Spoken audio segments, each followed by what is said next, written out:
ॐ अखण्डमण्डलाकारं व्याप्तं येन चराचरं तत्पदं दर्शितं येन तस्मै श्री गुरवे नमः। भगवत भक्तजन आगामी काले पूर्णाहुति ताई तो गीता ज्ञान যজ্ঞ तो द्वितीय अध्यायটি অনেক বড় আছে, 2 দিনে হবে না পুরো পাঠ। এই জন্য আমাদের যে আলোচ্য বিষয় অষ্টম অধ্যায়, ওই অষ্টম অধ্যায় থেকে আজ পাঠ করব 15টি শ্লোক, এবং আপনারা আমার সাথে বলবেন, আলাদা নয়, হ্যাঁ আমার সাথে বলবেন। ओम नमो भगवते वासुदेवाय। ओम नमो भगवते वासुदेवाय। अथ श्रीमद्भगवद्गीता प्रारभ्यते।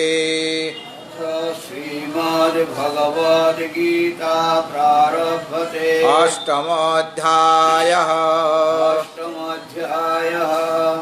अक्षर ब्रह्म योगः। अक्षर ब्रह्म योगः। अर्जुन उवाच किं तद् ब्रह्म किमध्यात्मं किं कर्म पुरुषोत्तम अधिभूतां च किं प्रोक्ताम् अधिदैवं किमुच्यते अधियज्ञा कथं कोत्र देहेऽस्मिन् मधुसूदन प्रयाणकाले च कथां ज्ञेयोऽसि नियतात्मभिः। श्रीभगवानुवाच अक्षरं ब्रह्म परमं स्वभावोऽध्यात्ममुच्यते भूतभावोद्भवकरो विसर्गकर्मसंहितः अधिभूतां क्षरो भावः पुरुषश्चादिदैवतम् अधियज्ञोऽहमेवात्र देहे देहभृतां वरम् अन्तकाले च मामेव स्मरन् मुक्त्वा कलेवरम् या प्रयाति समाद्भावम् याति नास्तत्र संशयः यं यं वापि स्मरन् भावं तदत्यन्ते कलेवरम् तं तमेवैति कौन्तेय तस्मात् सर्वेषु कालेषु मामनुस्मर युध्य च मयार्पिता मनोबुद्धिः मामेव संशयम् अभ्यासयोगयुक्तेन चेतसा नान्यगामिना परमां पुरुषां दिव्यां याति पार्थानुचिन्तयन्। पुराणामनुशासिताराम् अनादरणीयां समनुस्मरेद्य सर्वस्य धातारमचिन्तरूपाम् आदित्यवर्णां तमसः परस्तात् प्रयाणकाले मनसा चलेन भक्त्या युक्तो योगबलेन चैव भ्रुवोर्मध्ये प्राणमावेश्य सम्यक् सतां परां पुरुषामुपैति दिव्यां यदाक्षरां वेदविदो वदन्ति विशान्ति यादयतयो वीतरागः यदेच्छन्त ब्रह्मचार्यां चरन्ति तत्ते पदां संग्रहेण प्रवक्ष्ये सर्वद्वाराणि संयम्य मनोहृदि निरुध्य च मुद्नादायात्मना प्राणम् आस्थितो योगधारणम् ओमित्येकाक्षरं ब्रह्म व्यहरन् मामनुस्मरन् या प्रयाति त्यजान् देहं स याति परमां गतिम् अनन्यचेता सततं यो मां स्मरति नित्यशः तस्याहं सुलभः पार्थ नित्यायुक्तस्य योगिनः मामुपेत्य पुनर्जन्म दुःखालयमशाश्वतं नाप्नुवन्ति महात्मानः संसिद्धिं परमां गताः नाप्नुवन्ति महात्मानः संसिद्धिं परमां गताः। भगवत भक्तजन, আমাদের আলোচ্য বিষয় চলছে কি অষ্টম অধ্যায়, নাম अक्षर ब्रह्म योग। বাহ অক্ষর ব্রহ্ম যোগ। 9 এবং 10 নম্বর যে মন্ত্র, সেই মন্ত্র দুটি নিয়ে আমাদের আলোচনা চলছিল। 9 আর 10 আজকে আমরা এখনই পড়লাম, অষ্টম অধ্যায়ের নবম এবং দশম শ্লোক। নবম যে শ্লোক বা মন্ত্র, মন্ত্র মানে মননাত্রায়তে ইতি মন্ত্র, যা মনন করলে সংসার থেকে ত্রাণ পাওয়া যায়। গীতা শ্লোকগুলি পড়লে সংসার থেকে ত্রাণ পাওয়া যাবে। এই জন্য গীতার এক একটি শ্লোক যেন এক একটি মন্ত্র। তো 9 নম্বর শ্লোকে যা বলা হয়েছে, 9 সংখ্যক নবম সংখ্যক শ্লোকে, তা কয়েকদিন আলোচনা করা হয়েছে। আজকে তার সাথে সংযুক্ত যে মন্ত্র 10 নম্বর, ওই মন্ত্রটি আমরা পড়ছি। প্রয়াণ কালে মনসা চলে না, বলো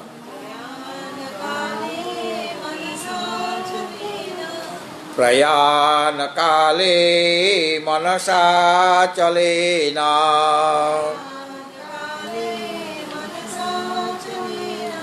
ভক্ত্যা যুক্ত যোগ বলেন চৈব,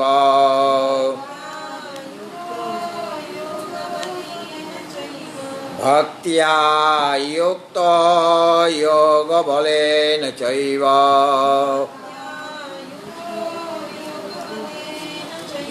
যোগ বলেন, বলেন একার আছে, হ্যাঁ দীর্ঘ। ভ্রুবর মধ্যে প্রাণমাবেশ সম্যক,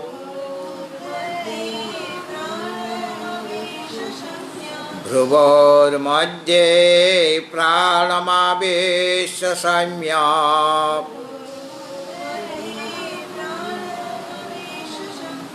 সতাং পরাম পুরুষাম উপৈতি দিব্যা,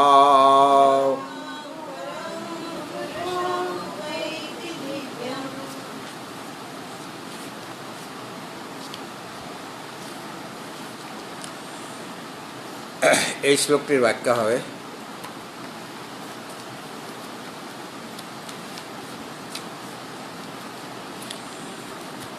প্রয়াণ কালে মনসা চলে না, মনসা চলে না, মনসা যোগ অচলে না, হ্যাঁ সন্ধি বিচ্ছেদ করলে কি হবে?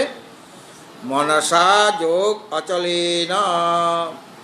মানে অচলেন মনসা, মনের বিশেষণ দেওয়া হলো।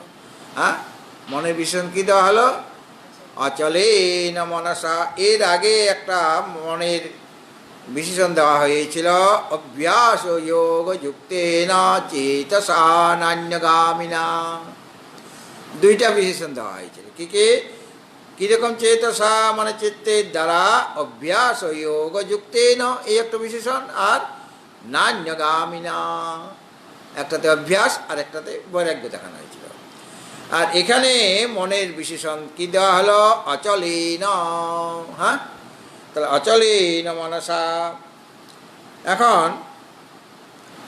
কি প্রকার, কোন সময়ে ঈশ্বরের চিন্তার জন্য অধিক প্রযত্ন করা প্রয়োজন? হ্যাঁ, ঈশ্বর চিন্তন তো আমাকে সারা জীবন করতে হবে। তস্মাৎ সর্বেষু কালেষু মাম অনুস্মর যুদ্ধ চ। সমস্ত কর্মের মাধ্যমে ঈশ্বরের চিন্তন সর্বদাই, সর্বেষু কালেষু, আগে বলা হয়েছিল না, সবসময় করতে হবে। এখন প্রশ্ন হচ্ছে যে তাহলে পর কোন সময়ে ঈশ্বর চিন্তার জন্য অধিক প্রযত্ন করা দরকার, প্রয়োজন, বেশি করে করতে হবে? সেটা বলছেন এখানে প্রয়াণকালে মনসা চলেন ভক্তিয়া যুক্ত যোগ বলেন চৈব ভ্রুবোর মধ্যে প্রাণমাবেশ সম্যক স। এবং চতুর্থ লাইনে প্রথমেই আছে স মানে তিনি। হ্যাঁ, শব্দের অর্থ কি? তিনি। তিনি মানে কে? না মুমুক্ষু ব্যক্তি, মোক্ষকামী পুরুষ। তিনি কি করবেন? প্রয়াণকালী। প্রয়াণকালী মানে মৃত্যুকালী, মৃত্যুর সময়ে অচলেন মনসা। মৃত্যুর সময়ে অচলেন মনসা, মনটা তার কীরকম থাকে? অচলেন। মৃত্যুর সময় মনকে স্থির করে রাখা খুব কঠিন কাজ কিনা? কিন্তু ইনি কী করছেন? যিনি মোক্ষকামী পুরুষ, সারা জীবন তিনি অভ্যাস করে গেছেন, হ্যাঁ, আর বৈরাগ্য অবলম্বন করেছিলেন। হ্যাঁ, তিনি কি করছেন?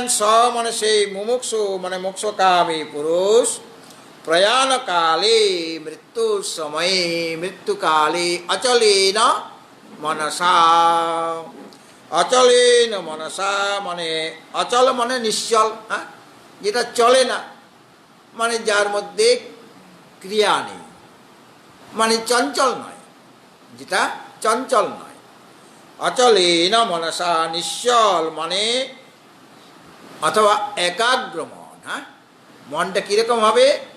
একাগ্র হয়ে যাবে। হ্যাঁ, সুতরাং মনের কয়েকটা অবস্থা আছে। ওটা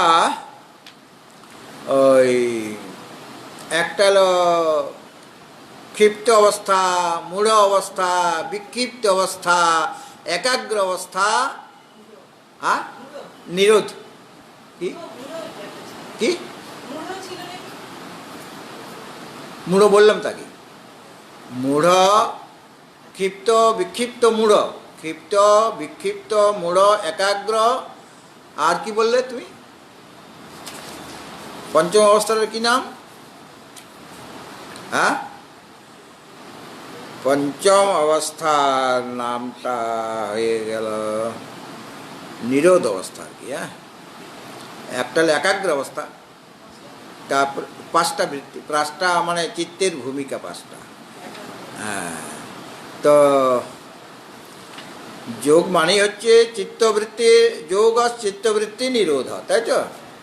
যোগ শব্দের অর্থ কি? যোগের যে আমাদের করা হয়েছে সেটা বলা হচ্ছে যোগ চিত্তবৃত্তি নিরোধ, তাই তো?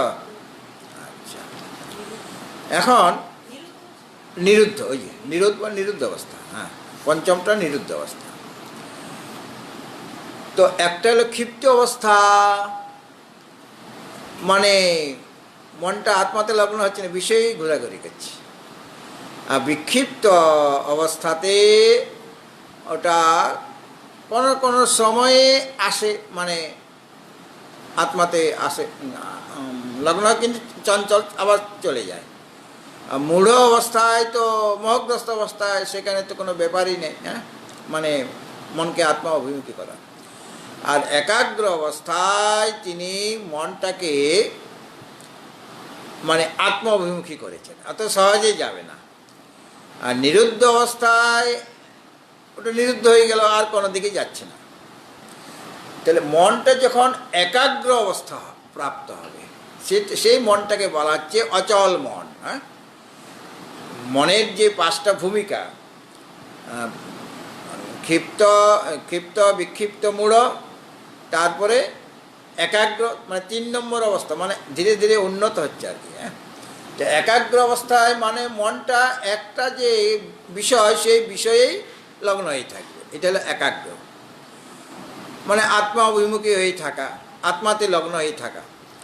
তাহলে এখানে অচলেন মনসা, অচল মনের দ্বারা, নিশ্চল মনের দ্বারা, মানে একাগ্র মনের দ্বারা মনটা একাগ্র হয়ে গেছে।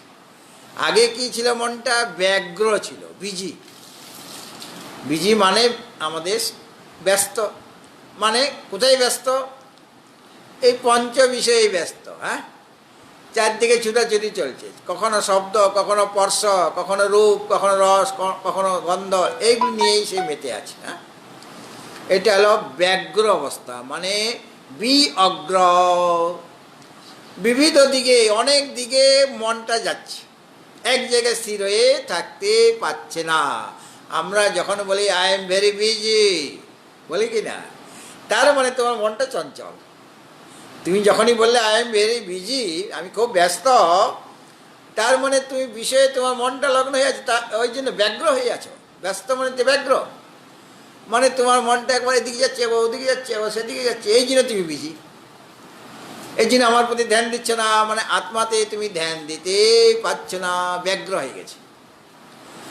সুয়ের মধ্যে যদি সুতাটা ঢুকাতে হয়, তাহলে সুতার যে ওটা কি বলে, হ্যাঁ, পেশো, বেশ, বলো না কি বলে।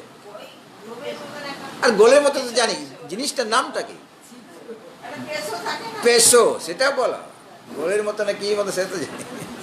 পেশো থাকে, মানে চারদিকে ছড়িয়ে যায়, সুতাটা চারদিকে ছড়িয়ে যায়, সেই অবস্থায় ওটাকে বলা হচ্ছে পেশো, ছড়িয়ে যাচ্ছে। সেই অবস্থায় আপনি ওই সুতাটাকে সুয়ের ভিতরে ঢুকাতে পারবেন? পারবেন না। ওটাকে একটা করতে হবে, পাকিয়ে একটা করে জল দিয়ে বা একটুখানি বরলিন দিয়ে। হ্যাঁ, তো ওই যে সুতাটার যে পেশোগুলি, ওটা এক করতে হবে। এক করার জন্য তোমাকে জল দিতে হচ্ছে বা অন্য কিছু তৈলাক্ত স্নেহ জাতীয় পদার্থ দিতে হচ্ছে। যখন এক মুখ হয়ে গেল, সুতাটা একমুখী যখন হয়ে গেল, তখন অতি সহজে সুয়ের ছিদ্রের মধ্যে আমি ওটাকে ঢুকাতে পারি অনায়াসে। সুতরাং আমার মনটা যখন ব্যগ্র ছিল, মানে বিবিধ দিকে মনটা চলে যাচ্ছিল, শব্দ স্পর্শ রূপ রস গন্ধের দিকে, মানে বিষয়ের দিকে, অনেক বিষয়, শব্দ নানা প্রকার, স্পর্শ নানা প্রকার। তাহলে বিষয় কত? এমনিতে 5টা ভাগ করা হয়েছে, কিন্তু অনন্ত বিষয়, শব্দের অনন্ততা আছে, আবার স্পর্শ অনেক আছে, অনন্ত। হ্যাঁ, শেষ করা যাবে, সীমা নাই।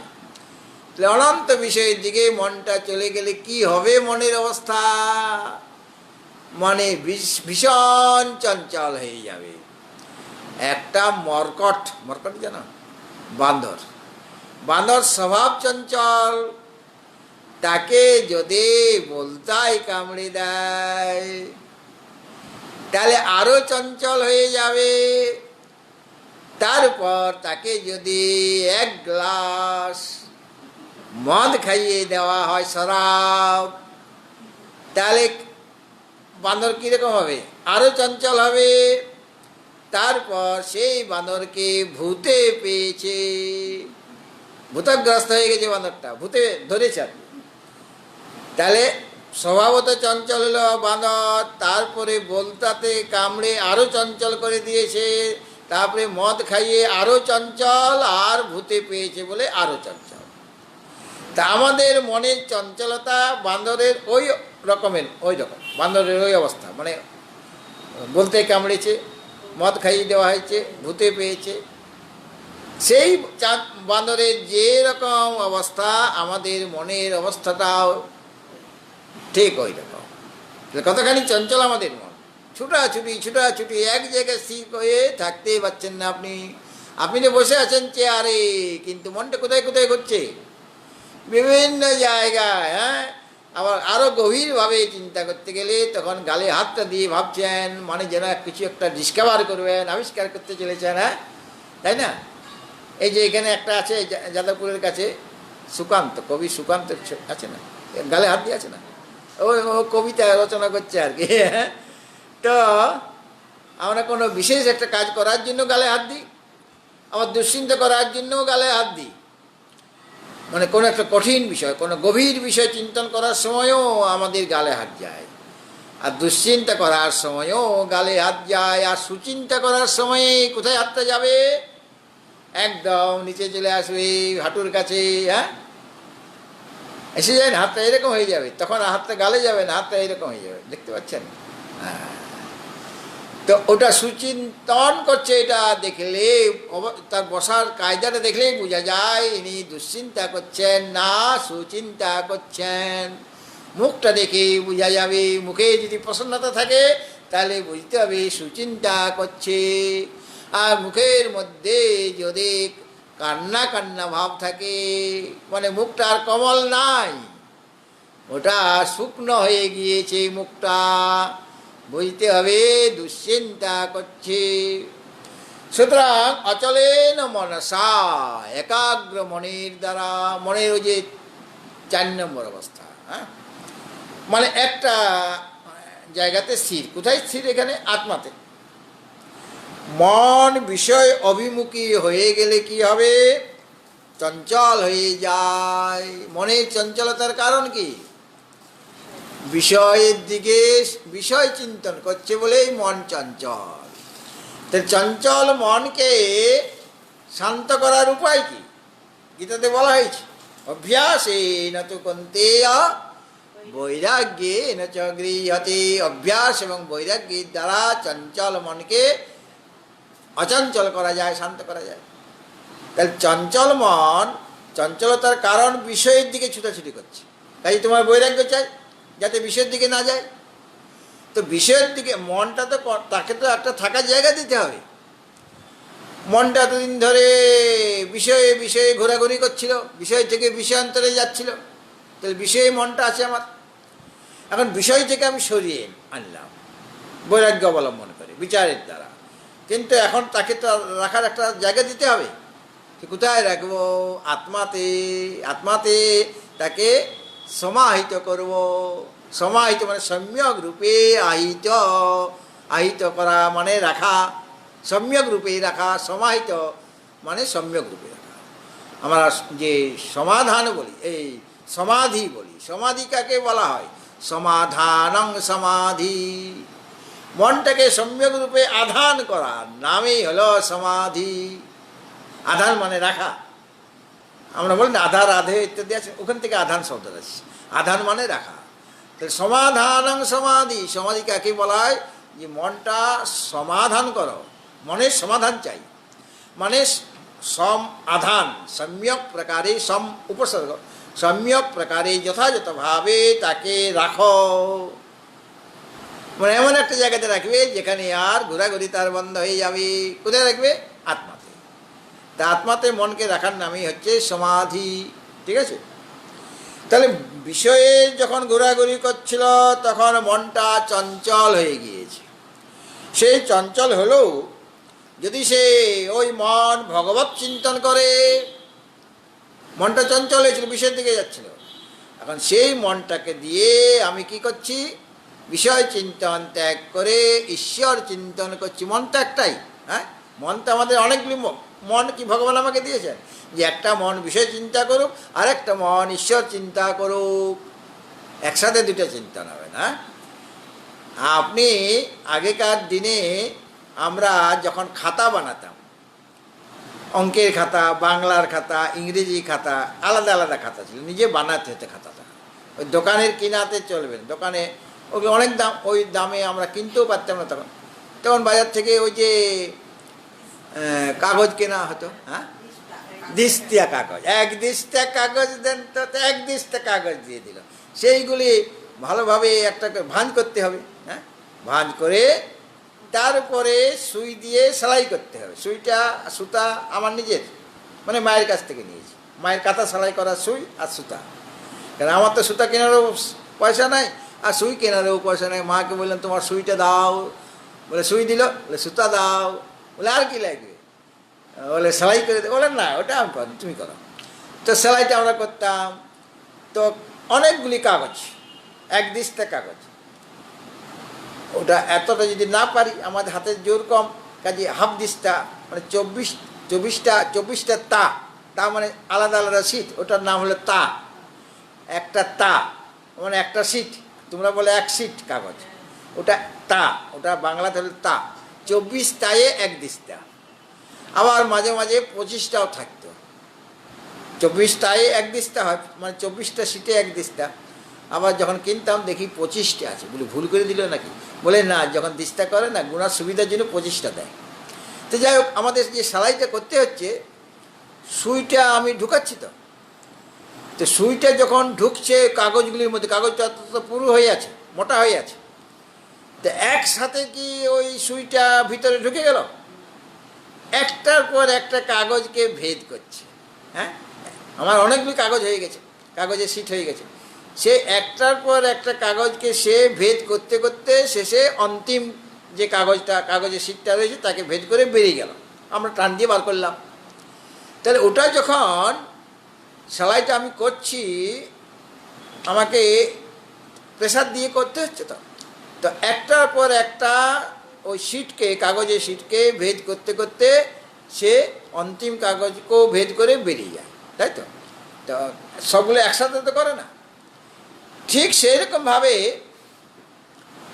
আমরা আমাদের মনটা সুই ধরা, মন একই সাথে ঈশ্বর চিন্তাও করে, বিষয় চিন্তন করে, তা হবে না। আগে বিষয় চিন্তন, তারপর ঈশ্বর চিন্তন, দুটো একসাথে হবে না। ঈশ্বর চিন্তন করলে কেবল ঈশ্বর চিন্তনই হবে, ওই সময় মনে বিষয় চিন্তন হবে না। হ্যাঁ, আমরা ঘট দেখছি, পট দেখছি, ঘট দেখার সময় ঘটাকার বৃত্তি হবে, আর পাশে পটটা আছে, পট দেখার সময় পটাকার বৃত্তি। আমার যদি কেবল ঘটাকার বৃত্তিই চলতে থাকে, তাহলে পর ঘটের পাশে একটা পট আছে, মানে বস্ত্র আছে, তাকে আমি দেখতে পাচ্ছি না, তার পাশেই আছে, কিন্তু যেহেতু পটাকার বৃত্তি আমার হয় নাই, ঘটাকার বৃত্তি ছেড়ে দিয়ে পটাকার বৃত্তি হবে, তবে গিয়ে আমি পটটা দেখতে পাবো, তাছাড়া আমার হবে না। হ্যাঁ, একসাথে অতগুলি কাজ হবে না, মনে একটা একটা করে কাজ করবে।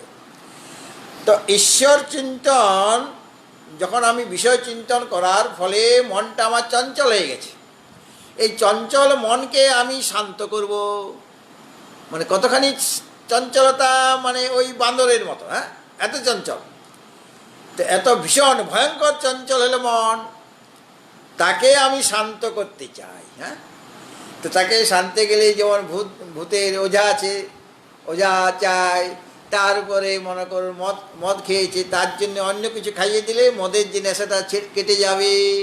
তারপরে বলতায় কামড়েছে, অ্যাপিস মেল খাইয়ে দাও, হোমিওপ্যাথিক এক ডোজ, বা যেখানে বলতা কামড়েছে সেখানে ওই চটের থলে দিয়ে একটু ঘষে দাও, যাতে করে হুলটা বেরিয়ে যায়। এরকম প্রসেস আছে। আগে আমাদের যদি বলতে কামড়ে না, আগে লোহা দিয়েও ঘষে দেওয়া যায়, লোহা দিয়ে, অথবা ওই যে চটের থলে, হয়তো আগে চটের, এখন তো সব প্লাস্টিকের হয়ে গেছে, তো ওটা দিয়ে ঘষে দেওয়া হতো, বা লোহা ঘষে দিতাম, লোহা ঘষে দিলেও ওটা বিষটা চলে যায় আর কি। হুলটা বার করার জন্য কোনো একটা খসখসে পাতা দিয়ে ঘষে দিলেও হবে, তাহলে হুলটা বেরিয়ে যাবে। তারপর এপিস মেল, আমার মনে আছে, কেন আমাকে অনেকবার বলতে কামড়েছে, আর এপিস মেল আমি কাছেই রাখতাম, বলতে কামড়াবে, ঠিক আছে, আমি আগে ঘষে দিলাম, তবে এপিস মেল খেয়ে নিলাম, আর তারপরে কিছু পড়াতে আরম্ভ করে দিলাম, মানে অন্য মনস্ক হয়ে গেলাম, বাস, আর নাই ব্যথা। হ্যাঁ, ব্যথা হচ্ছে কিন্তু আমি বুঝতে পারছি না, সে একসময় ব্যথাটা কমে যায়। তো যাই হোক, এখন ওই চঞ্চল যে মনকে শান্ত করার জন্য কী করতে হবে, উপায়টি কি বলা হলো, ঈশ্বর চিন্তন করো, আত্মচিন্তন করো। তাহলে ঈশ্বর চিন্তনে, ভগবানের চিন্তনে, বিষয় চিন্তন হলে পর ঈশ্বর চিন্তনে আমার স্থিতি লাভ হচ্ছে না, ঈশ্বর চিন্তন করতে পারছি না। ঈশ্বর চিন্তন কেন করতে পারছি না, যেহেতু আমি বিষয় চিন্তন, আমার মনটা বিষয় চিন্তন করছে, কাজেই আমার মনটা শুদ্ধ হচ্ছে না, মনটা তো চঞ্চল হয়ে গেছে, অশুদ্ধ মন। বিষয়ের দিকে মন গেলেই বিষয়ের দোষের দ্বারা মনটা লিপ্ত হয়ে যাবে, বিষয়ের দোষ আছে, গুণ আছে, তার দ্বারা লিপ্ত হয়ে যাবে। সুতরাং ওই আত্মাতে বা শ্রী ভগবানে মনটা লগ্ন হতে পারছে না, মানে স্থির হয়ে থাকতে পারছে না। আর যিনি সেই পরমেশ্বর, তার কি বলা হয়েছিল, অচিন্ত রূপম কবিং পুরাণম অনুশাসিতারম অনরণীয়াং সমনুস্মরেদিয়া সর্বস্ব ধাতারম অচিন্ত রূপম আদিত্যবর্ণং তমসা পরস্তা। তিনি অচিন্ত রূপ, তাকে তার যে রূপ মানে স্বরূপে মনের দ্বারা চিন্তন করা যায় না, এই কথা বলা হয়েছে আগে। তিনি অচিন্ত রূপ, কিন্তু অচিন্ত রূপ হলেও মনটা যদি শুদ্ধ হয়, হ্যাঁ, মনটা অশুদ্ধ মনের দ্বারা তাকে চিন্তন করা যাবে না। কোন মনের দ্বারা চিন্তন, মানে অশুদ্ধ মন কি চিন্তা করবে, বিষয় চিন্তন করবে, আর শুদ্ধ মন কি চিন্তন করবে, ভগবত চিন্তন করতে পারবে। সুতরাং অচিন্ত রূপ মানে সে পরমেশ্বর, তিনি অচিন্ত রূপ আগে বলা হয়েছে, আগে শ্লোকে, মানে মনের দ্বারা তিনি চিন্তনীয় নয়। তো অশুদ্ধ মনের দ্বারা তার রূপ বা তার স্বরূপকে চিন্তন করা যায় না, কিন্তু শুদ্ধ মনের দ্বারা তাকে চিন্তন করা যায়। কেননা আমাদের উপনিষদ বলেছে মনসা এব অনুদ্রষ্টব্য, মনের দ্বারাই তাকে দেখতে হবে, তাকে দর্শন করতে হবে। কিসের দ্বারা? মনের দ্বারা। তো মনের দ্বারা যে অনুদ্রষ্টব্য, মনের দ্বারা অনুদ্রষ্টব্য, অনুদর্শন, আমাদের অনু শব্দের খুব মানে উপযোগিতা আছে। অনুচিন্তন, অনুস্মরণ, অনুধ্যান, সেই রকমভাবে অনুদর্শন, মানে যারা দর্শন করেছেন আর কি, সদ্গুরু দর্শন করেছেন, সেই পরমাত্মা দর্শন করেছেন, দর্শন করে তিনি উপলব্ধি করেছেন। দর্শন করা মানেই উপলব্ধি করা। সেই উপলব্ধি করে তিনি যে উপদেশ আমাদের দিচ্ছেন, তিনি তো আগে দর্শন করেছেন, উপলব্ধি করেছেন, তার উপদেশ শ্রবণ করার পর আমার যে দর্শন হচ্ছে সেটাকে বলা হলো অনুদর্শন। মানে দর্শন করতে গেলেও একজনের সাহায্য নিতে হবে, হ্যাঁ, কে? যিনি আমার গাইড, আমার সদ্গুরু, শাস্ত্রের গাইড নিতে হবে, গুরুর গাইড নিতে হবে, তার গাইড ছাড়া তো আমাদের চলবে না। সুতরাং মনসা এব অনুদর্ষ্টব্যম, উপনিষদে মানে শ্রুতিতে বলা হলো মনের দ্বারাই তাকে অনুদর্শন করবে, মানে শাস্ত্র আর গুরুমুখের উপদেশ শ্রবণ করার পর তাকে দর্শন করবে, তার পশ্চাৎ মানে অনুদর্শন। তাহলে এটা তো আমাদের শ্রুতিতে বলা হয়েছে, অর্থাৎ মনের দ্বারা তাকে দর্শন করতে হবে, অনুদর্শন করতে হবে। মনসা এব অনুদ্রষ্টব্যম। তো অনুদর্শন করতে গেলে আমাকে কি করতে হবে? সেই মনের দ্বারা আত্মাকে অনুদর্শন করতে হবে আর কি, হ্যাঁ। মানে এখানে অনুদর্শন করার অর্থ হলো যে আত্মাতে স্বয়ংপ্রকাশ, তাকে থেকেও প্রকাশ করতে পারবেন। যত বাচো নিবর্তন্তে অপ্রাপ্য মনসা সহ, যেখানে বাক্য মন সহিত ফিরে আসে তাকে প্রকাশ করতে পারে না, কারণ তিনি সকলের প্রকাশক, তার প্রকাশের দ্বারাই সমস্ত কিছু প্রকাশিত হয়। তস্য ভাষা সর্বমিদং বিভাতি। সুতরাং মন তাকে কী করে প্রকাশ করবে, মনের দ্বারা কী করে অনুদর্শন হবে? বলে শুদ্ধ মনের দ্বারা অনাত্মা আর বিচার হবে। অর্থাৎ আত্মা এটা নয়, এটা নয়, এটা নয়, এটা তো সে করতে পারবে, হ্যাঁ। মন তো এই কাজটা করতে হবে, আত্মাকে সে প্রকাশ করতে পারবে না। কিন্তু শিল্পী যেমন ভাবে পাথরের চাই থেকে কঙ্করগুলিকে বাদ দিচ্ছেন, ওটা তো শিল্পীর কাজ। তার কাছে কি যন্ত্র আছে? হাতুড়ি আর ছেনি আছে। ওই দুটা যন্ত্র দিয়ে কি করছেন? কঙ্কর বাদ দিচ্ছেন। কঙ্কর বাদ দেওয়ার পর যেটা অবশিষ্ট রইল সেটা শঙ্কর। সেখানে আর হাতুড়ি ছেনির কোনো কাজ নেই, হ্যাঁ। কাজে শিল্পী কি শঙ্কর বানালো? ও কঙ্করকে বাদ দিয়েছে। অথচ শিল্পী ছাড়া ওই শঙ্কর প্রকাশিত হতো কি? আমরা যে দেখতে পাচ্ছি শঙ্করকে, শিল্পী যদি না থাকতো তাহলে আমি কি দেখতাম? পাথর দেখতাম। কঙ্কর সহিত শঙ্করকে দেখতাম। কঙ্করের দ্বারা শঙ্কর ঢাকা আছে, আবৃত হয়ে আছে। এই শঙ্করকে দেখা যেত না। শঙ্কর কিসের দ্বারা ঢাকা আছে? কঙ্করের দ্বারা। সেরকম আত্মা কিসের দ্বারা ঢাকা আছে? নাম আর রূপের দ্বারা, রাগ আর দেশের দ্বারা, অহংকার মমকারের দ্বারা, অথবা পাঁচটা কোষ অন্নময়, প্রাণময়, মনোময়, বিজ্ঞানময়, আনন্দময়, এই পাঁচটা কোষের দ্বারা, অথবা স্থূল শরীর, সূক্ষ্ম শরীর, কারণ শরীর, এই ত্রিবিধ শরীরের দ্বারা তিনি আবৃত। তো মনে, শুদ্ধ মনের কাজ হচ্ছে ওই আবরণগুলিকে সরানো। আবরণ সরে গেলেই তিনি স্বয়ংপ্রকাশ। এই কারণে শুদ্ধ মন লাগবে কিনা? ওই যে আমার আবরণগুলি আছে, আত্মাকে যে আবরণ করে রেখেছে, ঢেকে রেখেছে, সেই আবরণগুলি তো সরাতে পারবে কে? শুদ্ধ মন। অচল মনসা, অচল মনের দ্বারা বা শুদ্ধ মনের দ্বারা, একাগ্র মনের দ্বারাই কি হবে? ওই যে আবরণগুলি, যেটা আত্মা নয় অথচ আত্মা বলে মনে হচ্ছে, স্থূল শরীরকে অহং বোধ করি কি না? আমি ব্রাহ্মণ, আমি সন্ন্যাসী, আমি ক্ষত্রিয়, বৈশ্য, শূদ্র, এরকম বলি কি না? আমি ব্রহ্মচারী, আমি গৃহস্থ, আমি সন্ন্যাসী, আমি বানপ্রস্থি। তো এটা তো শরীরের ধর্ম। তুমি তো ওইগুলি নও। তুমি বলছো আমি ফর্সা, আরেকজন বলছে আমি তো শ্যামল বর্ণ, উজ্জ্বল শ্যামল। কালোকেও বলবো, আমি কালো, এই কথা কোনো মেয়ে বলবে না। কি বলবে? আমি উজ্জ্বল শ্যামল বর্ণ, আমার রংটা ভগবান শ্রীকৃষ্ণের রঙের সাথে মিলে খুব, মানে ওর সাথে আমার ভাব আছে, আমি ওনার ভক্ত। এই জন্য নবনীরদা ভাত, নতুন মেঘের মতো আমার অঙ্গকান্তি। হ্যাঁ, যদি বলে তোমার মেয়ের বিয়ে হবে, মেয়েটা কীরকম? বলে নবনীরদা ভাত, নতুন মেঘের মতো। নিরদ মানে, নির মানে জল, নিরদ মানে জল দিয়ে দেয় মেঘ। অনেকে নিরদ লিখতে নিরোদ লিখে দেয়, আসলে ভুল। নিরদ নয়, দীর্ঘ। তো নবনীরদ নিরদাভাত, নতুন মেঘের মতো আমার অঙ্গকান্তি, মানে আমি কালো আর কি। তো আমি কালো কেন বলতে যাবো? আমি নবনীরদ বর্ণ আমি। হ্যাঁ, তো ওটা কার ধর্ম? শরীরের ধর্ম। শরীরের চামড়াটার ধর্ম হলো কালো না ফর্সা। তুমি হ্যাঁ, আর চামড়া সরিয়ে দিলে তুমি বলতে পারো আমি ফর্সা, আমি কালো, তখন সব সমান। চামড়া যদি ছুলে নেয়, হ্যাঁ, চামড়া যদি ওই যে যেমন অন্যান্য পশুদের চামড়া ছুলে নেয় কিনা, কী জন্য ছুলে নেয়? ওটা দিয়ে নানা রকম ব্যাগ ট্যাগ হবে, হ্যাঁ, ঢাক হবে, কত কী, হ্যাঁ, বাদ্যযন্ত্র হবে, খোল হবে, ঢাক হবে, আর ভ্যানিটি ব্যাগ হবে, নানা রকম জিনিস হবে, জুতো হবে। তো শুদ্ধ মন, সেই শুদ্ধ মনের দ্বারা কি হচ্ছে? অনাত্মযত সেইগুলিকে বিচারের দ্বারা বাদ দেওয়া যায়।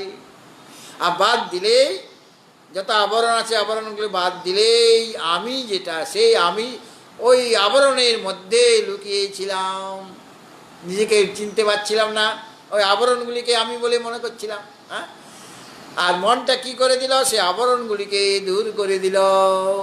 আর দূর করলে আসল যে আমি, সে প্রকাশিত হয়ে যাবে। তাকে কেউ প্রকাশ করবে? মন প্রকাশ করতে পারবে? ওখানে মন পারবে না।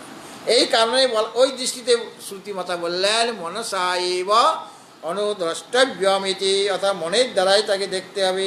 অর্থাৎ বিষয়ে থেকে মনকে নিবৃত্ত করতে হবে। বিষয়ের দিকে তো মন আমার ছোটাছুটি করছিল, আগে বিষয় চিন্তন করতে ভালোবাসছিল মন।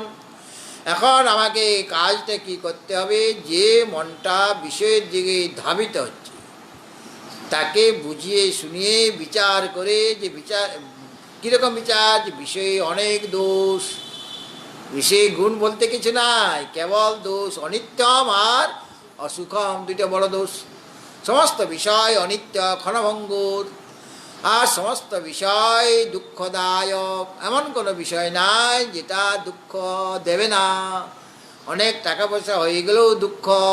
আমি ভাবছি অনেক টাকা হয়ে গেলে আমার খুব আনন্দ হবে। তো যার অনেক টাকা আছে তারা বুঝে, এত টাকা থাকাতে তার অনেক দুঃখ বেড়ে গেল। আমার আগে একটা ঝোপড়ি ছিল, এত দুঃখ ছিল না, টালির ঘর ছিল। এখন আমার 4 তলা বিল্ডিং হওয়াতে দুঃখটা বেড়ে গেল। আরে ওখানে নোংরা, ওখানে নোংরা, এই 4 তলা ঝাড়ু দিতে দিতে, পরিষ্কার করতে করতে আমার সারা দিনটা ব্যতীত হয়ে যাচ্ছে।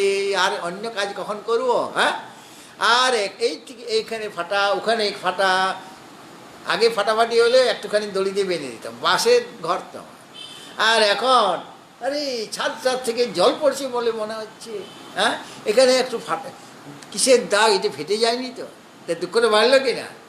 তাহলে পর যার যত বস্তু রয়েছে তার তত দুঃখ, যার বস্তু কম তার দুঃখ আস্তে আস্তে কমতে থাকে।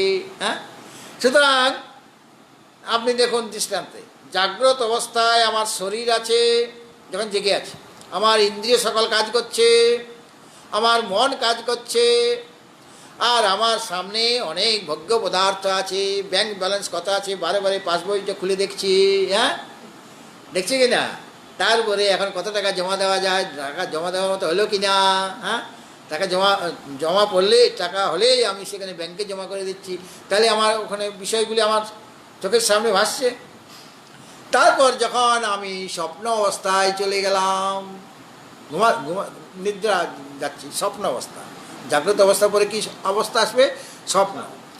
তখন কি হচ্ছে, শরীরটা নিশ্চল হয়ে গেছে, শরীরটা কাজ করছে না, হ্যাঁ ইন্দ্রিয়গুলিও ঘুমিয়ে পড়েছে, আমাদের যে বাইরে 10টা ইন্দ্রিয় তারা কোনো কাজ করছে না, কিন্তু অন্তর ইন্দ্রিয় যে মন সে কাজ করছে।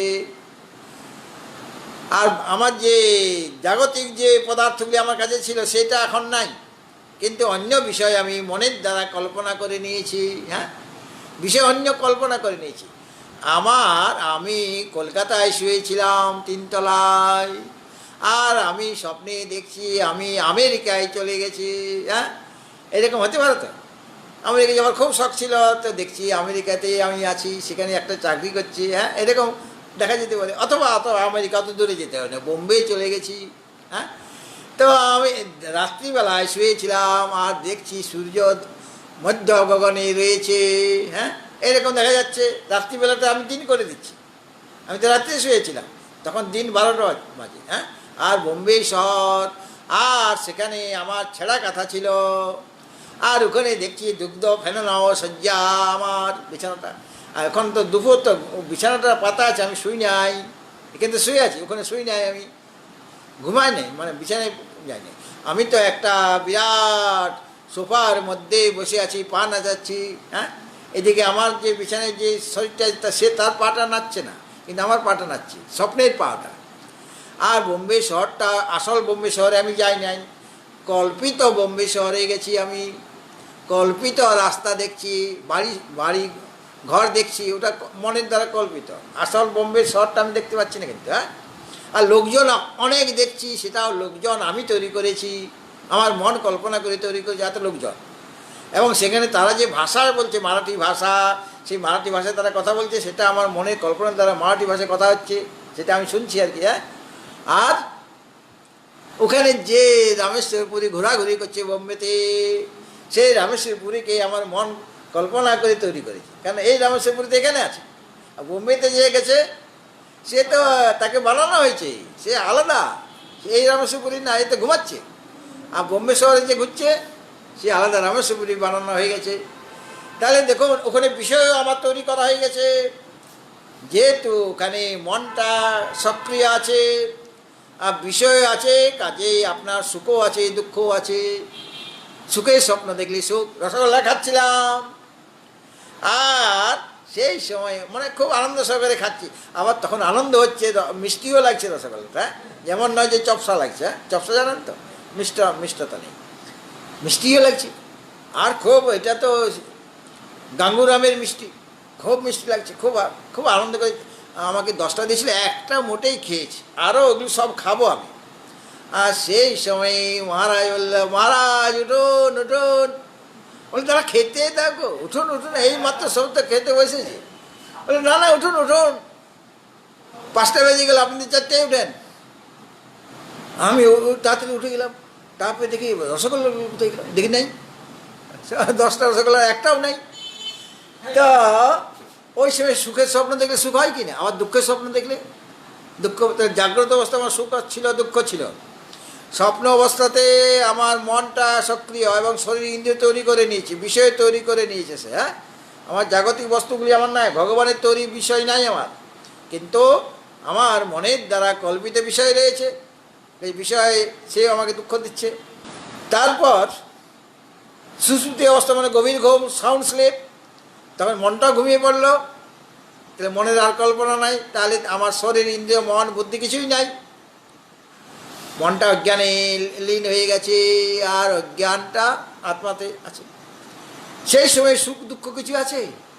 সেই সময় আপনাকে যদি খুব প্রশংসা করে কেউ, আপনার আনন্দ হবে? আপনাকে যদি কেউ গালাগালি দেয় আপনার দুঃখ হবে?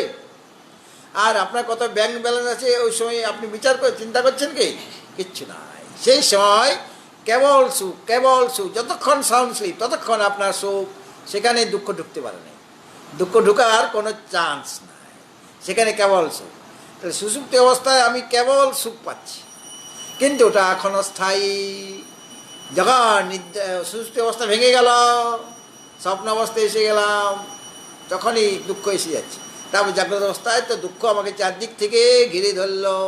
কিন্তু আমি যদি সমাধি অবস্থায় চলে যাই, সমাধিস্থ হয়ে যায়, তাহলে সেই সুখটা ক্ষণস্থায়ী নয়, চিরন্তন সুখ। হ্যাঁ, সেই সুখটা হলো চিরন্তন সুখ।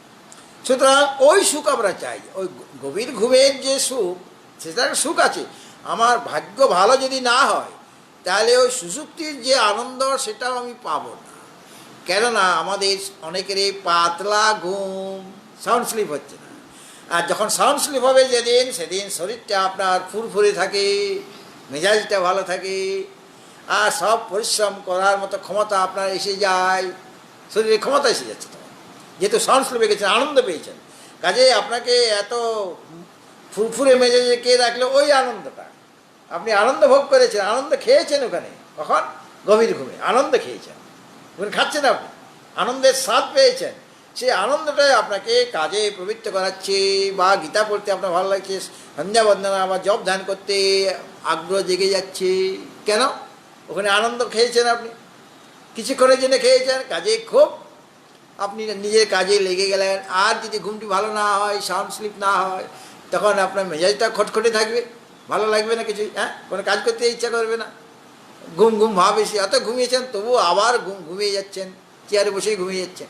কেন? ওই সাউন্ড স্লিপটা হয় না। তাহলে সৌভাগ্য থাকলে যারা পুণ্যকর্ম আছে তাদের এই সাউন্ড স্লিপটা হবে। ওই আনন্দটা পাওয়ার জন্য সাধারণ লোক ওই আনন্দটা পাবে না। পুণ্য সকলে কিছু না কিছু আছে, সেই কারণে কারো কম গভীর ঘুম হয়, কারো বেশি ক্ষণ ধরে সাউন্ড স্লিপটা হবে। আর সমাধি অবস্থায় চলে গেলে সেটা, সেই সুখটা চিরন্তন হয়ে যায়। হ্যাঁ, আমাদের সেই সমাধি সুখ লাভ করতে হবে। সুতরাং এখানে যেহেতু মনের দ্বারাই তাকে অনুদর্শন করতে হবে, মনের দ্বারাই তাকে দেখতে হবে, মানে উপলব্ধি করতে হবে, তার মানে মনটি আমার শুদ্ধতা চাই মনের। হ্যাঁ, মনটা চঞ্চল হলেই চলবে না, মনটাকে অচল করতে হবে। হ্যাঁ, আর মনটা অচল করার জন্য আগের যে পদ্ধতি বলা হয়েছিল, যে মনটাকে বিষয় থেকে নিবৃত্ত করতে হবে। বিষয় থেকে যখন যখন বিষয়ে যাবে, তখনই বিষয় থেকে ফিরিয়ে আনো বারবার। মনের স্বভাবই হচ্ছে অনাদিকাল থেকে মন বিষয় চিন্তন করতেই ভালোবাসে। জলের গতি কোন দিকে? নিচের দিকে। উপর দিকে যদি জলকে নিতে হয়, কি করতে হবে? আপনাকে পাম্প লাগাতে হবে, তবে কি জলটা যাবে উপরে। কিন্তু জলকে আপনি চারতলা থেকে ছেড়ে দেন, জলটা কোথায় যাবে? পাইপ যদি পেয়ে যায়, আর যদি রাস্তা পেয়ে যায়, গড়াতে গড়াতে যদি পাইপ না পায়, আর সিঁড়ি দিয়ে সে নেমে যাবে, একদম আপনার গ্রাউন্ড ফ্লোরে চলে আসবে জলটা। হ্যাঁ, আপনি দিয়েছিলেন চারতলায় ঢেলে সিঁড়িতে, আর সিঁড়ি বেয়ে বেয়ে কোথায় চলে আসলো? নিচে। হ্যাঁ, আর যদি এমনিতে পাইপ পেয়ে যায়, তো পাইপ বেয়ে বেয়ে চলে আসবে, নিচে চলে আসবে।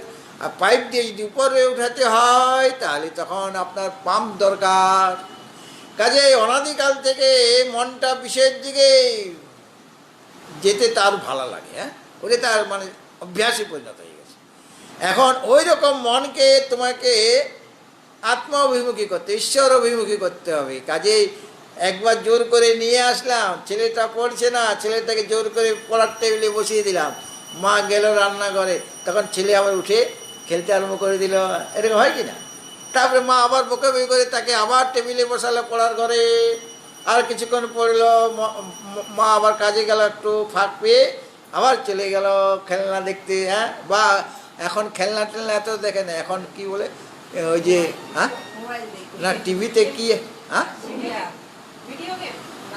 ভিডিও গেম, তারপরে ওই যে বাচ্চাদের দেখেন হ্যাঁ কার্টুন কার্টুন কার্টুন না থাকলে টিভি কি বাচ্চারা শুধু কার্টুন দেখবে, কার্টুন পড়াশোনা ছেড়ে দিয়ে কার্টুন দেখবে, এটা হয় না?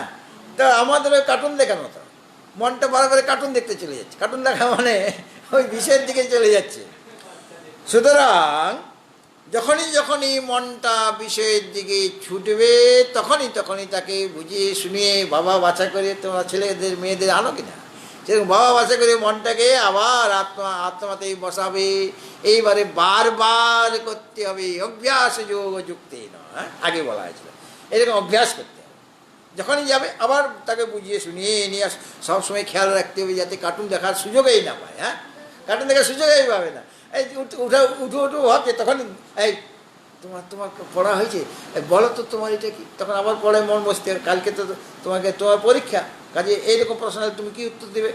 এইভাবে মা যদি লক্ষ্য রাখে তাহলে সেই কার্টুন দেখার সুযোগ পাবে না। বলে কার্টুন পরে দিয়ে করতে হবেই, এটা তুমি আগে পড়াশোনা করো তারপর তুমি কার্টুন দেখবে। হ্যাঁ, ঠিক সেই রকমভাবে বারবার প্রযত্নের দ্বারা কী করতে হবে, ভগবানের মনটাকে তাকে সেই ভগবত চিন্তনে লগ্ন করতে হবে। ভগবত চিন্তনে মনকে ব্যাপৃত করে রেখে দেওয়া, আর সর্বদাই ভগবত চিন্তনেই করবে। আগে তো ধীরে ধীরে বিশেষ চিন্তন করছিল, তাও ধীরে ধীরে এরকম অভ্যাস করাতে তারপরে দেখা যাবে সেই মনটা আমার ভগবত চিন্তনে ব্যপ্ত হয়ে গিয়েছে, আর সেখান থেকে উঠে পালাচ্ছে না। ছেলেরা যখন একটু বড় হয় তাকে পড়ো বলতে হয় কি, তখন সে নিজের খেয়ালে নিজের খুশিতে সে পড়তে চায়। হ্যাঁ, মাকে আর বলতে হবে না, বরং মা বলে এই এত বেশি পড়তে হবে না। যে মা একদিন বলেছে পড় পড় পড়, সেই মা ওই ছেলেটি যখন বড় হয়ে গেল, বুদ্ধি হয়ে গেছে, এখন সেই বুঝতে পারে, সেই পড়ার টেবিলেই বসে আছে, চা দিলে চাটা পড়ে থাকে, ঠান্ডা হয়ে যায়, গরম দুধ দিলে ওই দুধের কথা মনে থাকছে না, ঠান্ডা হয়ে যাচ্ছে। আর মা বলছে এত পড়তে হবে না, অত পড়তে হবে না, এত পড়ে কি হবে, অত পড়বে না। আর ছেলে বলছে মা আর একটু পড়িনি, তুমি একটুখানি অপেক্ষা করো, আমি পরে খেতে যাচ্ছি, একটুখানি পড়তে দাও আমাকে। তা এরকম বলে কিনা, সেরকম মনটা ভগবত চিন্তনে ব্যপ্ত হয়ে যাবে। পড়াতে যেমন ছেলেটা লগ্ন হয়ে গেছে, তাকে আর বলতেই হচ্ছে না, কিন্তু আগে তো বলতে বলতে তার এই অভ্যাসটাই পরিণত হয়ে গেছে। ঠিক সেই রকমভাবে মনটা ভগবত চিন্তনে ব্যপ্ত হয়ে যাবে। তো এইভাবে ব্যপ্ত রাখলে কি হবে, মনটা একাগ্র হয়ে অচল হয়ে যাবে। মনটা একাগ্র হয়ে গেল মানে একদিকে তার মনটা, হ্যাঁ, ঈশ্বরে বা আত্মাতেই তার মনটা রয়েছে, অন্যদিকে যাচ্ছে না। তাহলে একদিকে যদি মনটা চলে তখন সে নিশ্চল হয়ে গেল কিনা। আগে টেবিল থেকে বারবার সে উঠে যাচ্ছিল ছেলেটা, এখন আর উঠছে না। এখন তার খাওয়ার দিকেও মন নাই, আর খেলার দিকেও মন নাই, কার্টুন দেখারও মন নাই। কেন, তার অভ্যাস হয়ে গেছে, ওটা পড়াটা কালকে দিতে হবে, বা কালকে পরীক্ষা, বা এক মাস পরে পরীক্ষা তৈরি হতে হবে। হ্যাঁ, মাধ্যমিক পরীক্ষা, এটা যে কোনো পরীক্ষা না, উচ্চ মাধ্যমিক পরীক্ষা, ফার্স্ট হতে হবে, ফার্স্ট ডিভিশনে পাস করতে হবে, 10 জনের মধ্যে আসতে হবে, এইরকম তার রোগ চেপে গেছে, তার হ্যাঁ নিজেরাই রোগ চেপে গেছে। কাজেই তাকে আর পড়ার টেবিল থেকে উঠাতে আপনি চাইছেন, পড়ার টেবিলে বসাতে আর চাইছেন না, আপনার মনের পরিবর্তন হয়ে গেছে, কিন্তু বাচ্চার মনে অন্যরকম পরিবর্তন। ঠিক সেই রকমভাবে মনটাকে বুঝিয়ে শুনিয়ে বিষয় থেকে বারবার সরিয়ে এনেছো তুমি, শ্রী ভগবানের পাদপদ্মে রেখেছ। এইভাবে করতে করতে মনটা একাগ্র হয়ে অচল মানে নিশ্চল হয়ে যাবে। এইভাবে মনটা স্থিরীকৃত স্থির হয়ে যাবে। তো অচলে মনসা মানে স্থিরীকৃত মনের দ্বারা যে মনটা স্থির হয়ে গেছে, চঞ্চল আর নেই, তার মধ্যে চঞ্চলতা নেই, কোনো রকম চাঞ্চল্য নেই। হ্যাঁ, আর যোগদর্শনে বলা হয়েছে অভ্যাস বৈরাগ্যাভ্যাম তন্নিরোধা, যোগদর্শন বলছেন।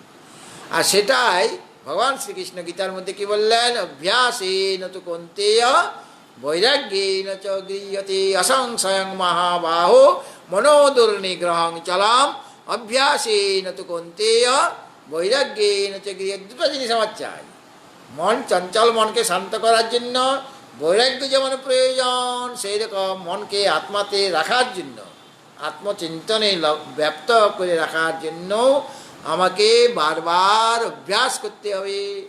তো অভ্যাস করতে করতে ওটা স্বভাবে পরিণত হয়ে যাবে। যে যেরকম অভ্যাস করে পরবর্তীকালে সেইটাই তার স্বভাব হয়ে যায়। যা যে ভোরে উঠতে পারতো না, এখন ভোরে ওঠার অভ্যাস করছে, অ্যালার্ম দিচ্ছে, ঘড়িতে অ্যালার্ম দিয়ে রাখছে, মোবাইলে অ্যালার্ম দিয়ে রাখছে। এখন ওটা এমন আমার অভ্যাস হয়ে গেছে, আর অ্যালার্ম দিতে হচ্ছে না, আপনি ঘুমটা ভেঙে যাচ্ছে। হ্যাঁ, এরকম হয় কি না? তখন তার স্বভাব, মানে ওই সময় ওই 4টা বাজলেই তার ঘুম ভেঙেই যাবে, তাকে ডাকতে হচ্ছে না। আমাকে ডেকে দেবেন মহারাজ, আমাকে ডেকে দেবেন। তো ডাকতে ডাকতে তো আমি হাইরান হয়ে যাচ্ছি। তারপরে বলছে মহারাজ আর হাইরান হতে হবে না, এখন আমি নিজেই উঠতে পারি, আর এলামও দরকার নেই, আপনাকে ডাকাডাকিরও দরকার নেই। এরকম হয় কি না? ঠিক সেই রকমভাবে মনটা, ওই যে আমি অভ্যাস করেছি আর বৈরাগ্য অবলম্বন করেছি, মনটা এখন কোথায় লগ্ন হয়ে আছে, সেখান থেকে ওঠানোর নাম করছে না, স্থির হয়ে গেছে। এটা হলো অচলেন মনসা। এই যে অচলেন মনসা বলা হয়েছিল, প্রয়াণ কালে মনসা অচলেন, অচলেন মনসা, মানে যে মনটা স্থির হয়ে গেছে। কোথায় স্থির হয়েছে? আত্মাতে বা পরমেশ্বরে স্থির হয়ে গিয়েছে। সেরকম অচল মনের দ্বারা, মানে স্থিরীকৃত মনের দ্বারা, তার দ্বারাই তোমাকে কি করতে হবে? অনুস্মরে, যে 9 নম্বর শ্লোকের সাথে সম্পর্ক আছে। কবিং পুরাণম অনুশাসিতারম অনরণীয়াং সমনুস্মরেদ ইয়, অনরণীয়াংসং অনুস্মরেদ ইয়, অনুস্মরণ। হ্যাঁ, স্মরণ আর অনুস্মরণের পার্থক্যটা জানো? গুরু এবং শাস্ত্র মুখ থেকে শুনে তার পশ্চাৎ যে স্মরণটা করা হয় ঈশ্বর সম্পর্কে বা আত্মা সম্পর্কে, তার নাম অনুস্মরণ। এইভাবে ইয় অনুস্মরে, ওটার সাথে সম্পর্ক হয়ে গেল। হ্যাঁ, অচলেন মনসা, স মানে সেই যে মোক্ষকামী পুরুষ, নিচের লাইনে স আছে, স মানে মোক্ষকামী পুরুষ। অচলেন মনসা মানে স্থিরীকৃত মনের দ্বারা, প্রয়াণকালে মানে মৃত্যুকালে, স মানে মোক্ষকামী পুরুষ, অচলেন মনসা স্থিরীকৃত মনের দ্বারা, অনুস্মরে মানে অনুস্মরণ করবে। কার? মৃত্যুকালে কার অনুস্মরণ করবে?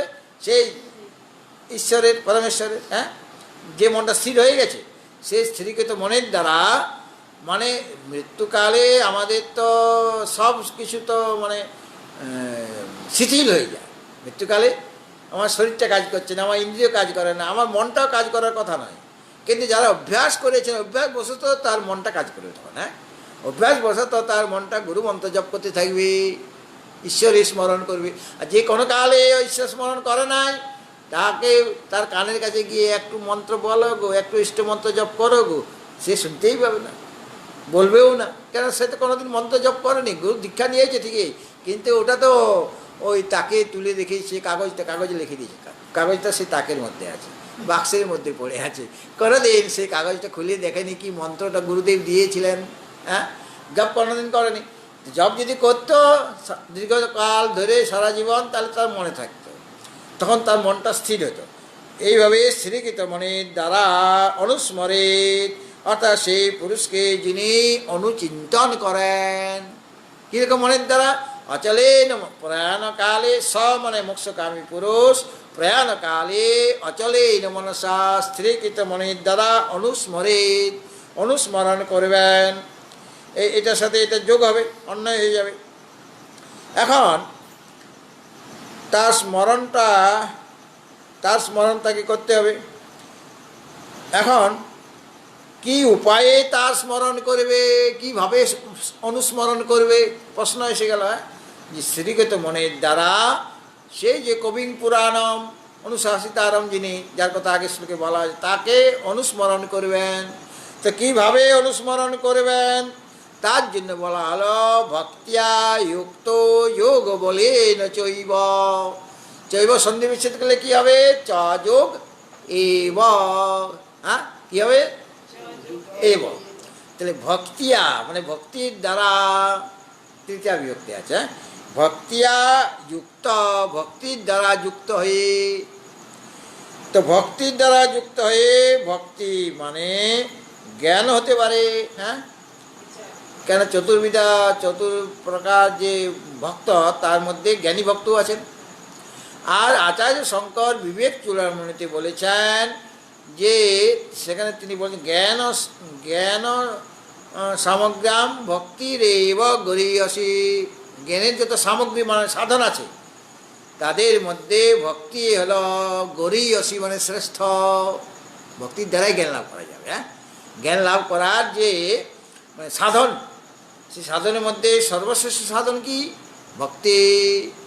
বলে ভক্তিটা কি না, স্বস্বরূপ অনুসন্ধানং ভক্তির ইতি অবিধীয়তে। নিজের স্বরূপের যে অনুসন্ধান করা, আমি কে এই স্বরূপটা অনুসন্ধান করা নামেই হচ্ছে ভক্তি। তাহলে ভক্তি মানে ওটাও ভজনং ভক্তি, ভজন করা, ভগবানের যে সগুণ সাকার রূপের যে সেবা করা। ওই যে ভাগবতে বলা হয়েছে যে নবদা ভক্তি, কি কি বলা হয়েছে সেখানে? হ্যাঁ, শ্রবণম কীর্তনং বিষ্ণু স্মরণং পাদসেবনম অর্চনং বন্দনং দাস্যং সখ্যম আত্মনিবেদনম। নবদা ভক্তি সবগুলো এক একটা ভক্তি। আর শেষে যেটা বলা হচ্ছে আত্মনিবেদনম মানে আত্মসমর্পণ, মানে জ্ঞানটা মানে আমার যে সত্তা, জীব সত্তা, সেইটা ভগবত সত্তাতে বিলীন করে দেওয়া, ওটা আত্মনিবেদন, আত্মসমর্পণ। মানে আমি জীব বলে আমার মধ্যে একটা জীবত্ববোধ আছে, একটা অভিমান আছে, আমি জীব। তাহলে আমার জীবসত্তা আছে, সেই জীবসত্তাকে সেই পরম সত্তায় বিলীন করে দেওয়াই হলো আত্মনিবেদন। যেটা বলিরাজ মাথা পেতে করেছিলেন। তিন নম্বর পাটা রাখাতে জায়গা নাই, সব তো নিয়ে নিয়েছেন, দুই পায়ের দ্বারা সব নিয়ে নিয়েছেন। কে? বামন ভগবান। হ্যাঁ, বিশাল, তিনি বিশ্বরূপ দেখিয়ে দিলেন ওখানে, বামন ভগবান বিশ্বরূপ দেখালেন। হ্যাঁ, কেননা তখন তার পা ওই ছোটো বামন মনেতে বেটে, তার তখন বেটে বেটে ছোটো ছোটো পা নয়, বিশাল পা হয়ে গেল। আর দুইটা পা দিয়ে স্বর্গমর্ত পাতাল সব নিয়ে নিলেন। ওটা তার অধিকারী ছিল, ওই বলিরাজে সব নিয়ে নিলেন দুটা পদক্ষেপের দ্বারা।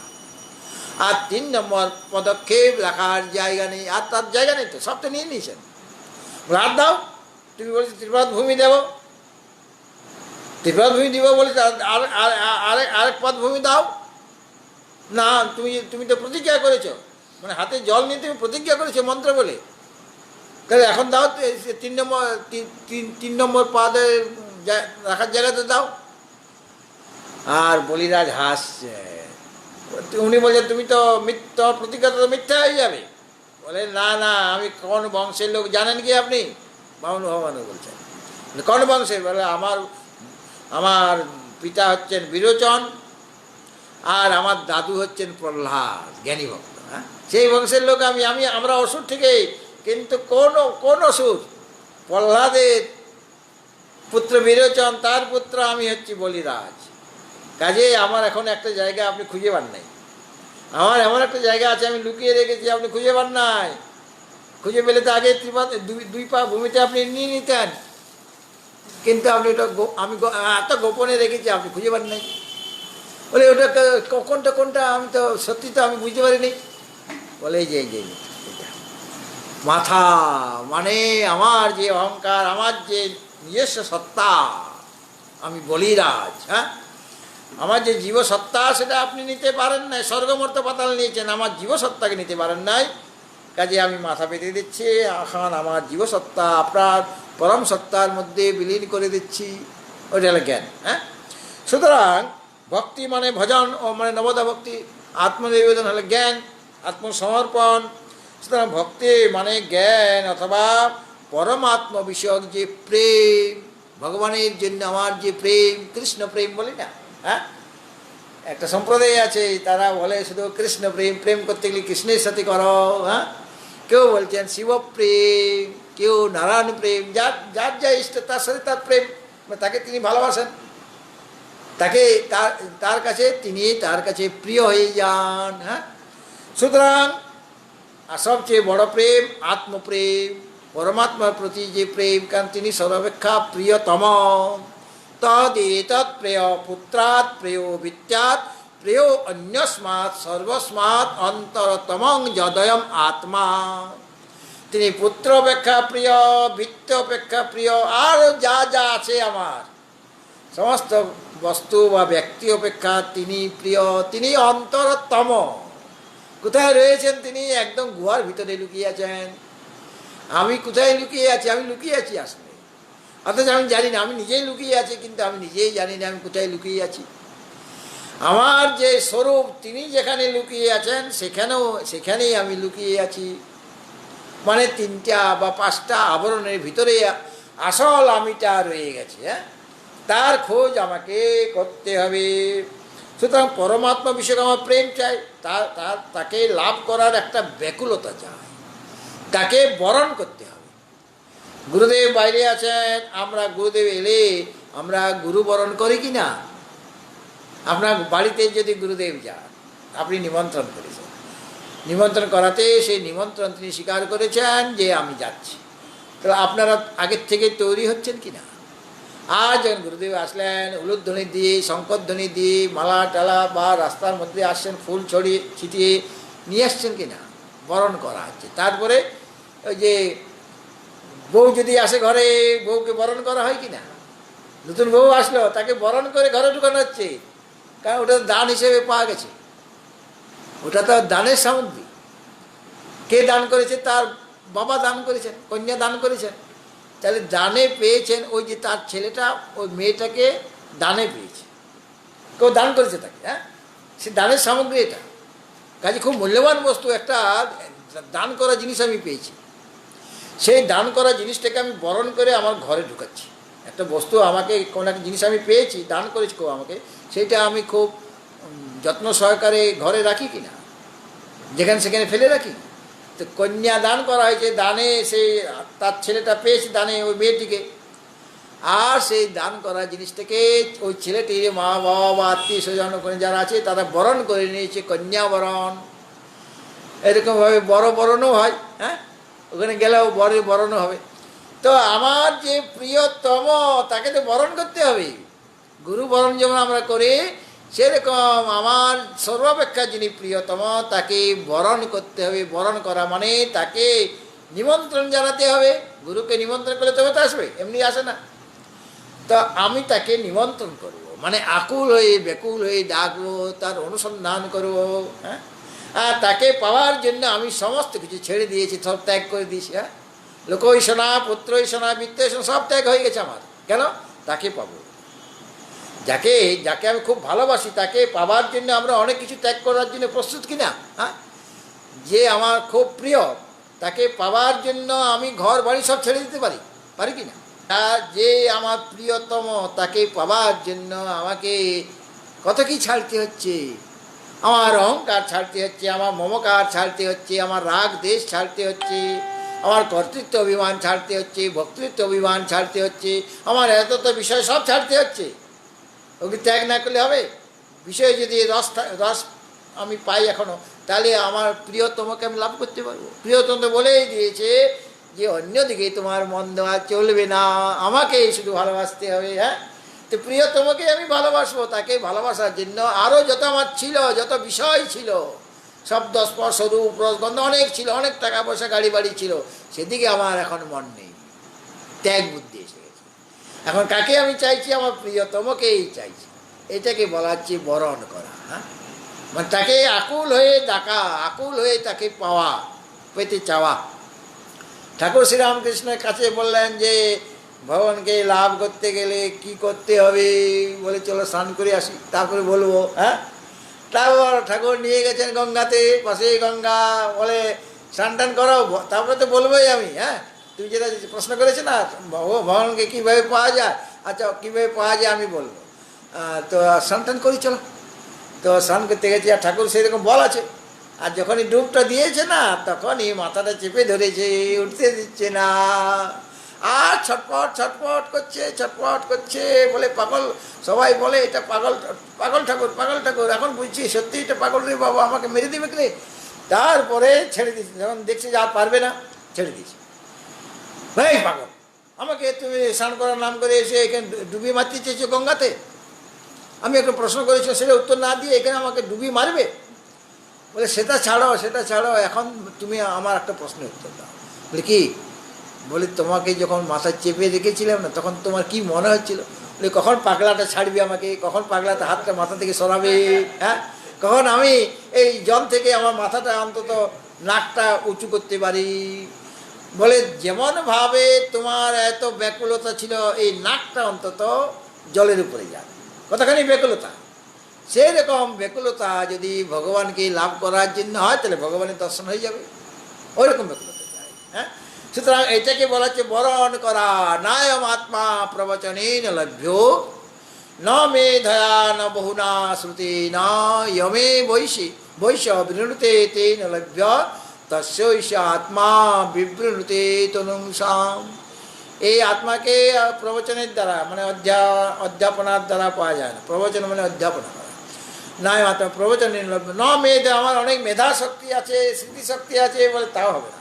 বলে আমি অনেক শ্রবণ করেছি, অনেক পড়াশোনা করেছি বলে তাও হবে না। বলে কী করে হবে? জব এইসব ঋণুতে, যে সাধক একে বরণ করবেন, ব্যাকুলতা থাকবে, তাকে লাভ করার জন্য সব কিছু ছাড়ার জন্য প্রস্তুত, হ্যাঁ, তিনি তাকে লাভ করতে পারে। আমি তার কাছে, আমিও তাকে, সেই সাধককে বরণ করে নিই, মানে আমি তার নিকট নিজের স্বরূপকে প্রকাশ করে দিই। কাজে ভক্তিয়া যুক্ত, তোমার মধ্যে ভক্তি থাকতে হবে, তার প্রতি, সে আত্মার প্রতি পরম প্রেম থাকতে হবে। সেই পরম প্রেমের সাথে যুক্ত হতে হবে তোমাকে। পরম প্রেম না থাকলে, তাকে বরণ না করলে তাকে পাওয়া যাবে না। আচ্ছা, ভগবত ভক্তজন, আমাদের সময় ব্যতীত হয়েছে। হরি ওং পূর্ণমদঃ পূর্ণমিদং পূর্ণাৎ পূর্ণমুদচ্যতে পূর্ণস্য পূর্ণমাদায় পূর্ণমেবাবশিষ্যতে। ওম শান্তি শান্তি শান্তি। হরি ওম তৎসৎ। পরমাত্মনে নমঃ।